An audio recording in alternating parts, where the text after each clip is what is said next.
I'm now currently tracking round 2 of severe weather for the Northland. We had a very late night last night. Now the difference with this night, things are already developing as of 6:13 this evening. We've got a severe thunderstorm watch for the entire Northland. That's those counties shaded in pink. Now you'll notice way down to the south, this is out of our viewing area, but just keep this in mind. We do have tornado warnings in the Blaine County, Minnesota area, heading towards the Lino Lakes area. So if folks are down in the cities, they are going to be seeing some of these storms popping up very rapidly, and you're going to want to seek shelter immediately. Now keep that in mind, these storms are moving at a very fast pace compared to last night. They were much more delayed last night in terms of how slow they kind of approached. We've got this fast moving cold front, and along this cold front we've got several cells already popping in central Minnesota. Those will continue to move east. Now these are not yet warned in our area, and that's celled further down to the south as those cells are kind of watching that. Of course, there is that tornado warning. That means a tornado is on the ground. These storms will continue to push north and east into Duluth and then into northern Wisconsin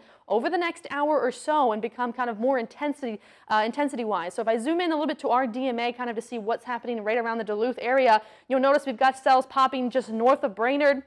And these cells, the main threats with them today are just like last night. Large hail, damaging winds, and a little bit of a localized flooding because of such heavy downpours within these cells, and isolated tornadoes. We saw Maple, Wisconsin, saw the tornado touchdown last night. That can be an instance tonight as well, as these storms are capable of producing tornadoes. So the cold front, like I mentioned, this is what's bringing that round 2 of the storm. So the warm front brought round 1, the cold front is bringing round 2. There will be a few severe storms tonight, and it will end about midnight into your Sunday morning. Good news, after we get into Sunday morning, things are looking beautiful in terms of temperature and dew points. The high pressure will move in behind the cold front. Temperatures will cool down to the upper 70s. It's going to be breezy, sunny outside. It's going to be much nicer on Sunday in terms of temperature. Monday, same thing goes. We'll see sunshine and clouds and a high of 77 degrees. So let's time out these storms by 8 o'clock tonight. This is kind of where this line is setting up, just into the Twin Ports area, kind of bordering the Minnesota-Wisconsin border.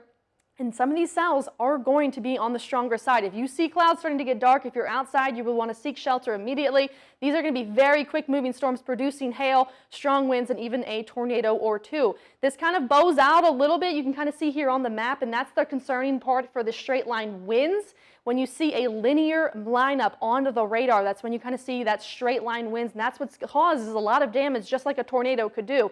So these storms are capable of producing tornado-like winds, and that's why we're going to continue to track them through the night tonight. Now, by midnight, you'll see most of the system by tonight at midnight is well off to our east. We'll see clearing skies from our west, and that continues into the Ironwood area. But then by Sunday morning, we'll see a few clouds, and then by the afternoon, things really do clear up very nicely into Sunday and then even into your Monday afternoon. So taking a look at the main threats for tonight, we do have that threat of tornadoes. It's about a 5% in our area. Now that may seem low to you, but 5% is enough there to produce 1 or 2. Large hail, of course, is a threat, and then high winds, 70-mile-an-hour winds are possible. If a tornado warning is issued in your area, you're going to want to seek shelter indoors immediately. Find the lowest floor. Small interior room is always the best. If you don't have a basement, that is. If you have a basement, please head to the basement, of course, because that's your best case scenario. Now, we saw last night, things really ramped up very fast, of course, so you're going to want to keep this, take it with a grain of salt, of course, but keep all your alerts turned on your phone. If you have that weather radio, of course, keep that turned on, because these cells are moving quick and they're going to make some damage. Yeah, yes, they are. So we'll definitely be, if there's severe weather in our area, Caitlin is prepared to cut in. She'll be bringing you updates on our Facebook page, on our app as well. So make sure to tune in with us and we'll bring you the latest here. Yes, absolutely. Thanks, Caitlin. Yep.